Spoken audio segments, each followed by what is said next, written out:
Welcome to Daily Dose Radio, a 5-minute devotional podcast studying the Psalms verse by verse. Broadcast from the ever-beautiful Sharonville, Ohio, on the sunny side of Cincinnati.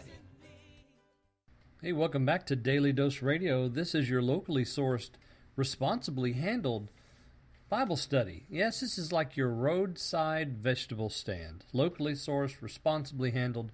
You can trust that Daily Dose Radio is 100% fresh every single day. It's vine ripened.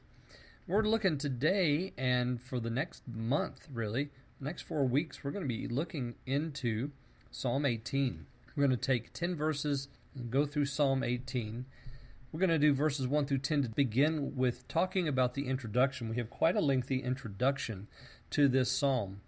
So we have to the choir master, or of the choir master, of David, a servant of the Lord, who spoke to the Lord the words of this song on the day the Lord delivered him from the hand of all his enemies and from the hand of Saul. So that's basically the first verse of Psalm 118. Let me read it again. Of the choir master, of David, a servant of the Lord, who spoke to the Lord the words of this song on the day the Lord delivered him from the hand of all his enemies and from the hand of Saul. That introduces the psalm, and this piece and the entirety, except for some small portions of it, can be found in 2 Samuel chapter 22. You can go there and find Psalm 18 in 2 Samuel 22. Both of these versions are just about identical. We have what I just read as the introduction to the psalm, except for the of the choir master. It tells about the words of this song being spoken by David in the day that the Lord delivered him, and so forth.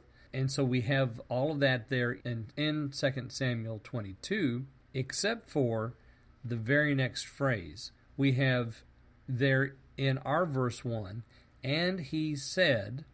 We also have, and he said in 2 Samuel 22, but then the next part, I love you, O Lord, my strength, does not occur in 2 Samuel 22. So 2 Samuel 22 begins with, O Lord, my rock and my fortress. Let me read my translation then of verses 1 and 2. And he said, I love you, O Lord, my strength. O Lord, my cliff and my fortress and my deliverer, my God, my rock in whom I trust, my shield and the horn of my salvation, my high tower. We're used to this language, aren't we, that speaks of the Lord in a second-person way. O Lord, my cliff, my fortress, my deliverer. We understand that because we've had that before. We just turn back to, let's just say, just pick a psalm.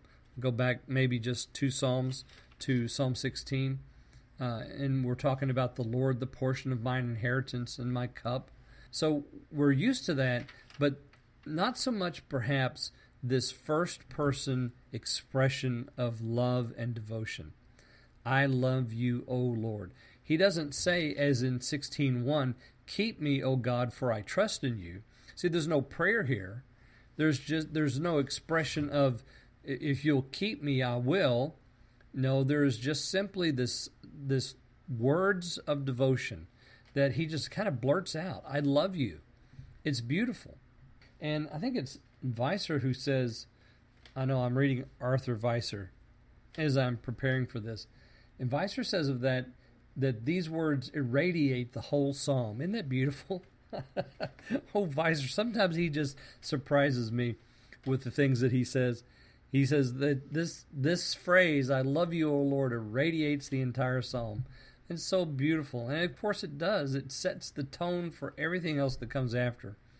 And then we have verse 2, my cliff, my fortress, my deliverer, my rock, I trust, my shield, the horn of my salvation, my high tower. And you can see, just as you read that through, you think of the life of David, and he's hiding in the cliffs, and he's hiding in the rocks, and he's hiding in the fortresses and the dens of the forests, and he's trusting in God because he's not taking matters into his own hand. He's asking the Lord to take care of it, and the Lord shields him, he saves him, and he delivers him constantly. So this is verses 1 and 2 here in Psalm 118 is this beautiful expression of praise and of David's confident faith in the Lord. As I've said before, Psalm 18 it's that great confession of David. That's what I like to style it as.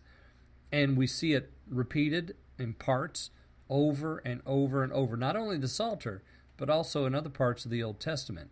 And I hope that I can draw some of those out as we go through. So join me again tomorrow. Come back to your roadside vegetable stand tomorrow, and we're going to look at verses 3 and 4 on Daily Dose Radio. Thanks for listening to Daily Dose Radio. I'm David Smith. The music today has been performed by the Bluegrass Experiment. Thanks again for listening. I'll see you next time on Daily Dose Radio.